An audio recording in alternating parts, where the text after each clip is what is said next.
Well, you might be asking, well, obviously it must be a 32-bit game. No, it's not. What the heck is this? G'day, folks. For today's revisit video, I thought we'd take a look at the machine that basically saved my bacon when it came to editing video for you all, or at least for the channel in general. And that would be the machine you're looking at right here. The late 2012 21.5-inch iMac. And, well, my companion display there, which was optional. But mainly the computer itself is what I want to talk about today. So without further ado, let's talk about it.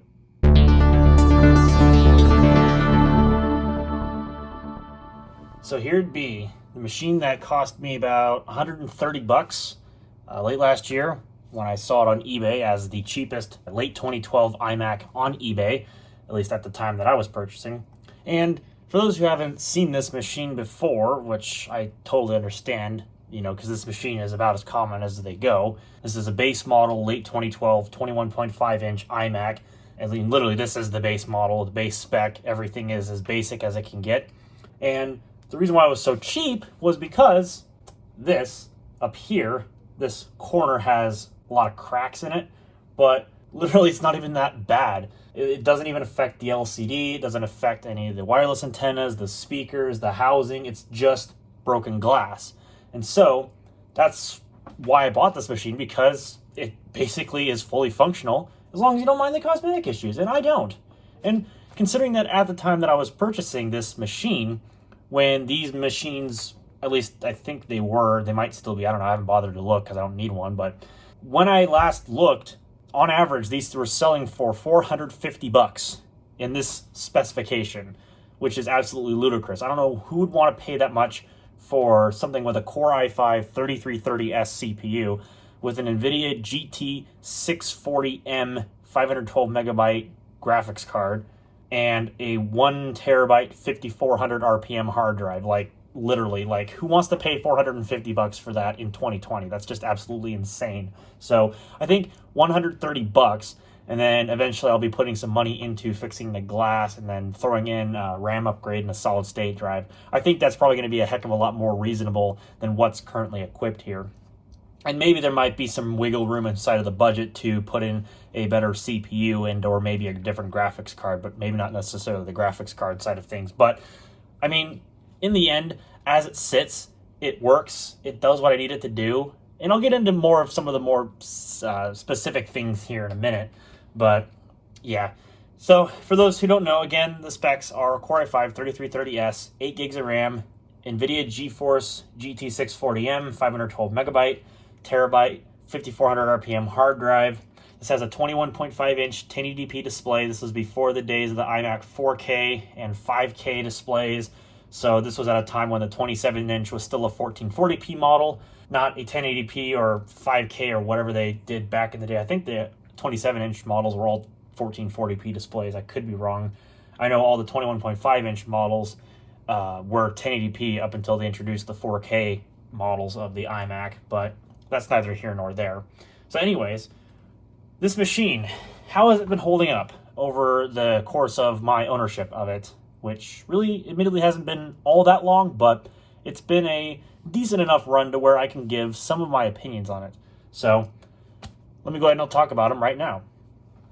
So what I'm about to talk about is going to be a little bit mixed, and that's mainly because of the operating system that I'm running. So if I come up here to about this Mac, I'm one of those people who actually did the plunge, and I upgraded to Mac OS Catalina, and oh, there we go. Okay, there's the scrolling. So I did make the plunge to Mac OS Catalina. I didn't do it immediately. I stuck to Mojave for a little bit. I waited until there was at least a .2 update before I went and made the plunge. And now I'm on 10.15.3, and even still, like, I'm really not thrilled with Mac OS Catalina in a couple of different ways. And mainly, the biggest thing is the stupid permission prompts. Like, are we Windows Vista? Seriously? Like, every time I go to install something and I have to tell the system it's okay, allow. And then it gets even worse when you get one of these nagging prompts that says you're either going to quit this app or you're going to go into system preferences. You're going to sit there and diddle around and wait for it to open system preferences to go into the security and privacy tab. and then you have to wait for it to load that, and then you have to put in your password, which in this machine is a bit of a struggle. It can take upwards of a minute. And on top of that, you have to do that to tick one little checkbox inside of the system preferences window, and you'll be damned lucky if it doesn't make you restart the entire goddamn program. Seriously, how does Apple manage to f that up?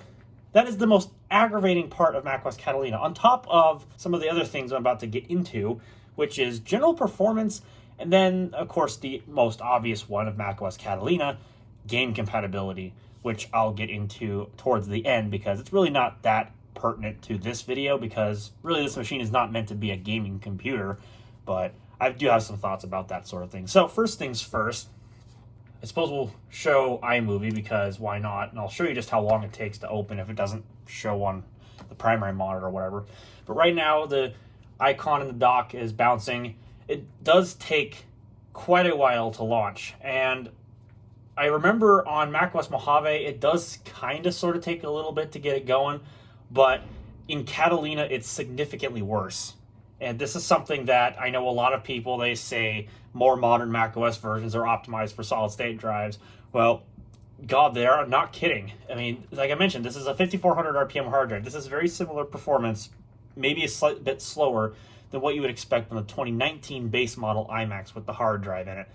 You can see just how long it took to open iMovie right there. It's fully open at this point, but it's quite a slow experience. And I do imagine that the newer ones are a little bit better than this. This is quite an old hard drive. This is the original hard drive in this computer.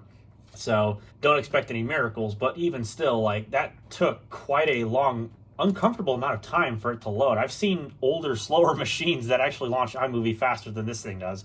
And I'm almost certain it's not all because of that limited 8 gigabytes of RAM, although that's more of a macOS optimization issue, which has been a thing for years, but it's especially gotten worse with Catalina.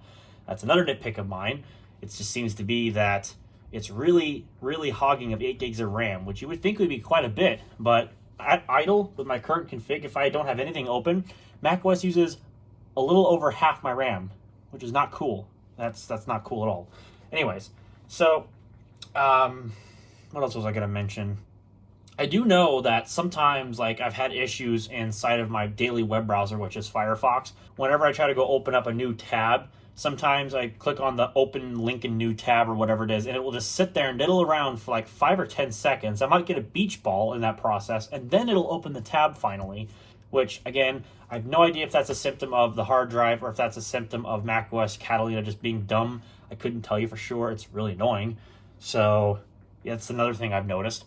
And it just generally across the system, like, I go to open up Finder, for example, like, it shouldn't take that long to open up a Finder window. That's just ridiculous. And then I go into the applications window, and look, more waiting. You go to scroll, you can't really scroll until, like, now everything's loaded. Now you can scroll through everything. Like, some things are just a pain in the ass to navigate. It's just slow. And I'm not entirely faulting the computer, because it could be responsible for some of this. I mean, let's not beat around the bushes. Computer's going on 8 years old this year. But still, that doesn't justify the crappy performance of the operating system. This is just ridiculous. I've seen Linux distros on older hardware perform better than this. It's ridiculous. And of course, there's some other things we're going to get back to here in a second, but obviously, whatever. So, just these little things that are adding up with Catalina that make me want to go back to Mojave in the worst way. And honestly, I'm thinking about it on both my MacBook Air 2015 and this thing. Mainly this thing, though, because this thing suffers the worst from it. macOS Catalina on the MacBook Air ain't actually too bad, but that's because it has a solid state drive and it has the same amount of memory, and, you know, I don't do a whole heck of a lot with that machine, so it stays pretty fast. Whereas this thing, I like to daily drive because obviously it's a desktop computer, and obviously it's something with a big screen. I can actually see what I'm doing, and all that sort of stuff. But anyways, another thing that drove me nuts was the game compatibility. Now, I have no way in trying to make this a gaming computer. It's a GT640M. It's a piece of junk. All it's really good for is, like, I don't know, being a display adapter, like an accelerated display adapter, because CUDA is not supported in macOS Catalina, or for that matter, Mojave for that difference.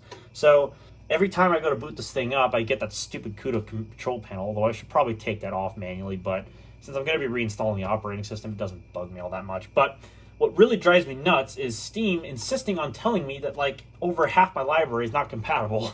So, yeah, I go in here. This is a game I'm going to use as an example called A Hat in Time. You've probably heard it before. It does have a Mac OS port, which is great and all. Steam is locked up for some reason. I don't know why that is. See, this is exactly what I'm talking about. I open up Steam and it's like frozen. Like everything doesn't work. It's just bugged out. Or maybe that's just Steam. I don't know. Okay, yeah, there we go. Now it's finally updated. And now I can kind of scroll. Well, I don't know why my scroll wheel wasn't working, but point is it was locked up there for a good amount of time. So that's just kind of the stuff that adds up. And that did not happen in Mojave at all. Or at least if it did, it was very, very minimal. It's just constant lag within Catalina. It's just not optimized. And I tell you what, this reminds me of when macOS High Sierra came out. You know, High Sierra had very similar issues to this. And I remember this distinctively on my white MacBook. I had a 2010 MacBook with a solid state drive even. And this stuff was apparent. And it was annoying as all hell. So believe me, it's a lot more exhilarated here with a hard drive. Yeah, that's not pretty. But as you can see here, there's like a large chunk of games that are not supported. And here's what's really weird. So, you know, again, we'll use A Hat in Time as an example here. So, for this game, it says your current Mac OS, Catalina, is unable to run 32-bit games. This game may not run. So, why you might be asking, well, obviously, it must be a 32-bit game. No, it's not. What the heck is this? Oh my god. Okay, well, load. No, look. There we go. Okay, that's better. Wow, that was something.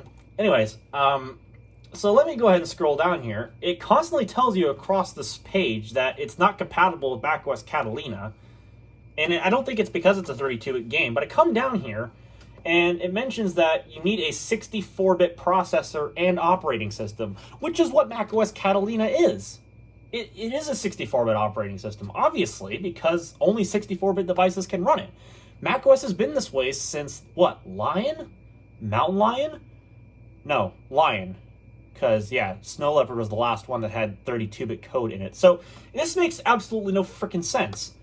And Apple hasn't allowed 32-bit apps to be made for the system for a number of years. In fact, they've just phased it out this year with Catalina. That's their big headlining thing. So, this is what doesn't really make that much sense. This is a 64-bit game running on a 64-bit operating system, and yet Steam tells me it's not compatible because it might be 32-bit, which is absolutely bullshit. And so they have to watermark everything, and I've already gone and downloaded the game, so I'll go ahead and I'll go into my launch pad here and I'll launch it. So as you can see, it looks like it's going to work. See, look at this. There goes macOS Catalina at its finest. Do you want to allow incoming network connections? No, really. It's a game. That's supposed to be the point of it. I mean, I guess I can't be too hard on it because Windows does the same thing with its firewall prompts. See, it just closed. I mean, I guess they weren't kidding. But I don't know what it is. It must be something of Catalina that's causing that game not to start. I could not answer that for you. I don't. So that's another minor irritation of mine that is alongside all the other irritations of mine. Of course, I can't play Portal 2 because for whatever reason, Valve hasn't updated their shit, so I can't play this game on here, which I think is a bit weird. Like, why wouldn't I be able to? Let's go down to the minimum requirements here. This game was made in 2011, so you'd think it'd be 64-bit, but alas, this is what really throws the needle in the haystack.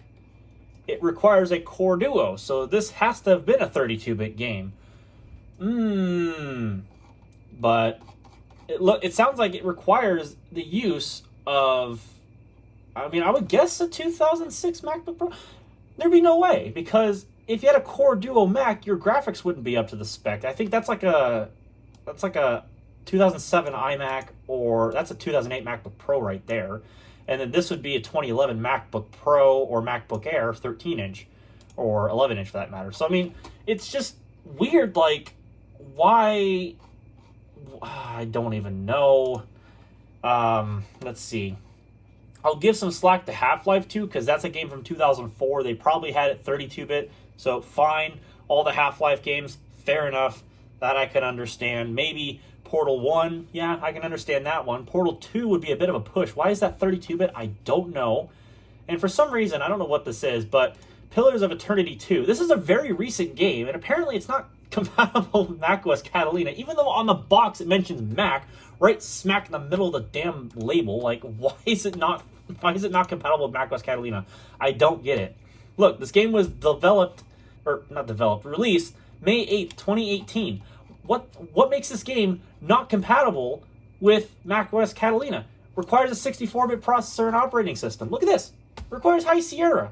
Or actually, that's recommended OS. It requires macOS Sierra 10.12. So why is it somehow not compatible with Catalina, according to Steam? What makes it not compatible? I would love to know what makes this have to come up. Is there some justification for it? I have no clue. And so, there's no really... Oh, Jesus, Murphy, get out of here. So, this is one of the reasons why I would probably format and reinstall back to macOS Mojave. And for good reason, because Apple needs to fix their crap. This is not okay. And they should have... I mean, I know I'm going to be a little bit open about this. I'm fully aware that Apple did mention that they were going to cut 32-bit app support for a number of years. But still, like, this is... Alongside the stupid permission prompts, like, this is beyond ridiculous. Like, I can understand the whole thing about not having 32-bit, like, app compatibility or whatever, because 32-bit is just starting to get old, long in the tooth, whatever. There's still quite a bit, though, that runs 32-bit. Let's not beat around the bush here. So, even just providing a toggle switch to enable 32-bit would be it'd be fine. If you wanted to turn off 32-bit apps by default, but still allow somebody to actually use 32-bit apps if they turned it on, and I don't even care if it's a terminal prompt, if there's an option to turn on the 32-bit apps within macOS Catalina, that's fine, because then that would enable the continued use of 32-bit stuff. That would have been fine. But, you know, Apple being Apple, they have to jump the gun on crap, and whatever. You know, there's nothing really inside of my daily use scenario where I need to have a 32-bit application. So I can use other hardware if need be. And for example, like I mentioned with some of these games, like, this is not a gaming computer. I mean, I guess in the end, if I really wanted to, I could just boot camp this thing.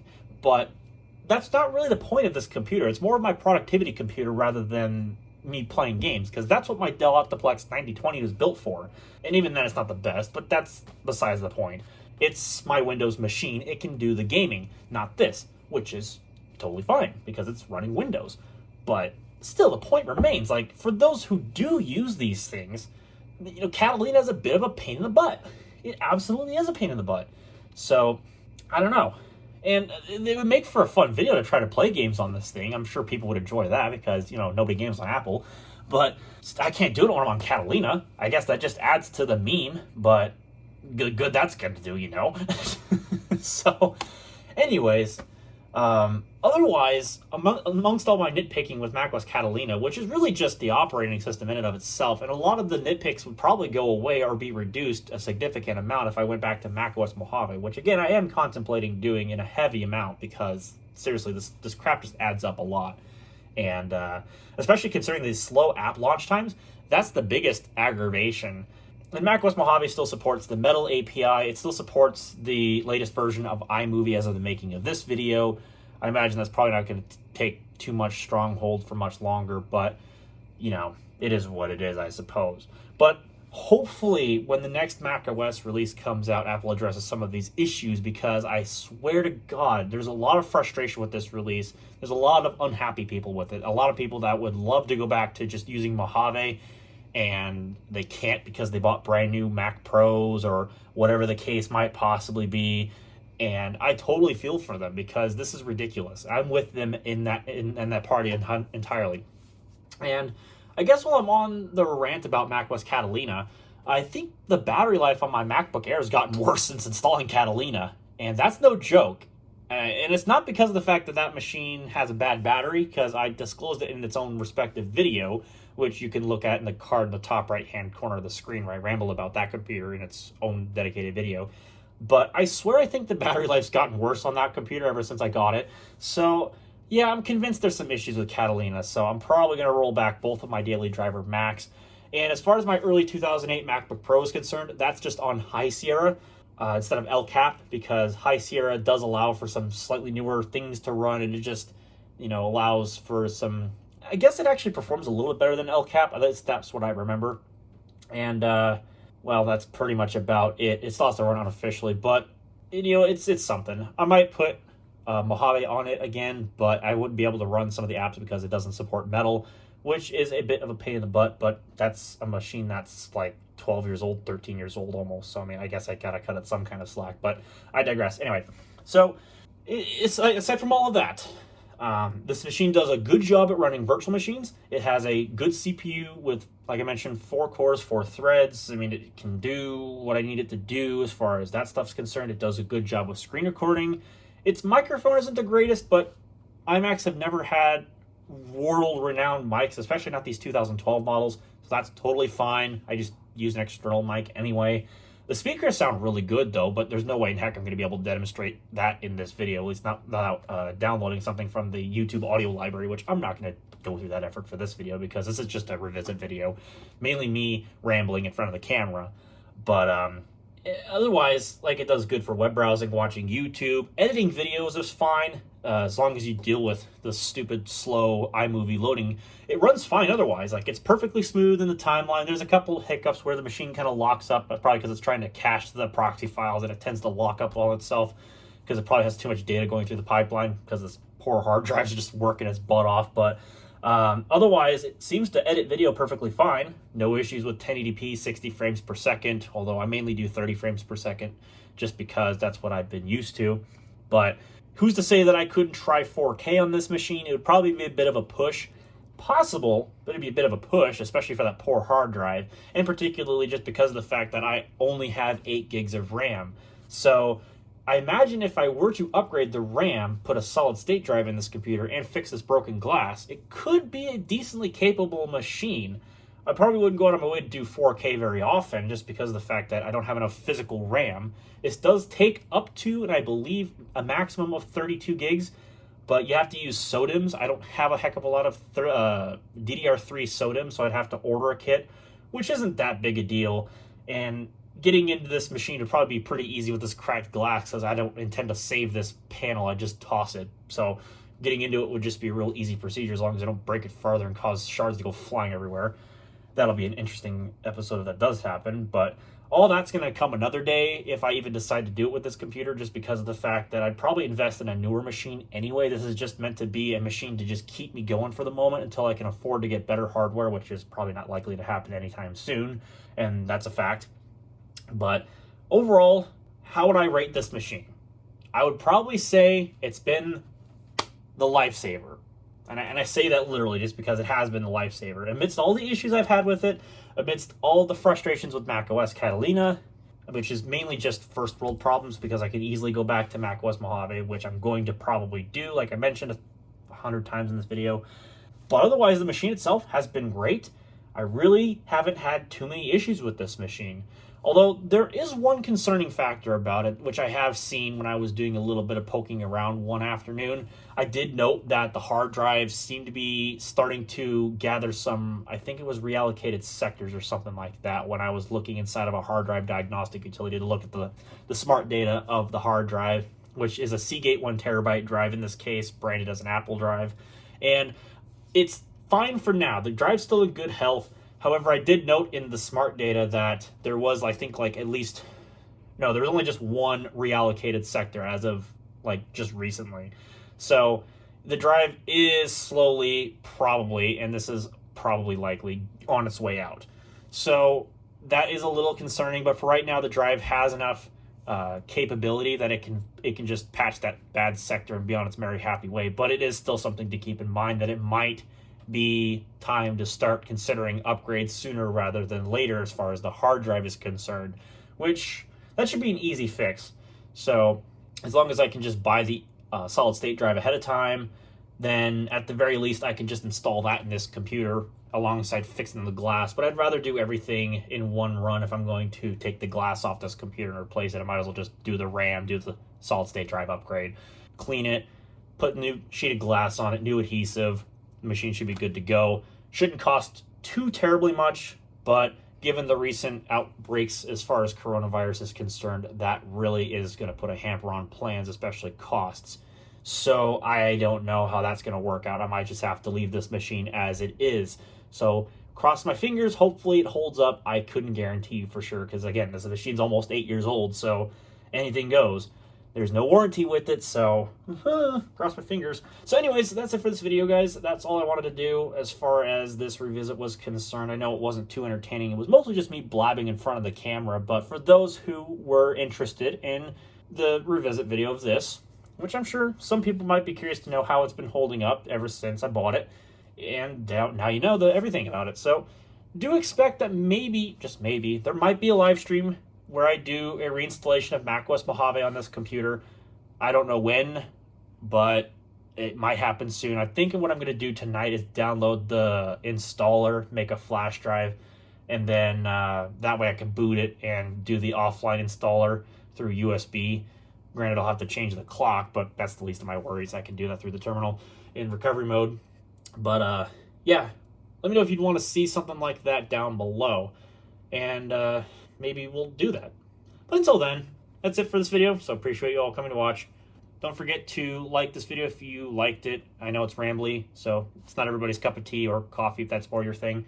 But, you know, it's a video nonetheless. I'd appreciate it if you would do that. Subscribe if you want to see more videos just like this one or more entertaining ones. And I'll see you all in the next video, regardless of what it is. So thank you all for watching.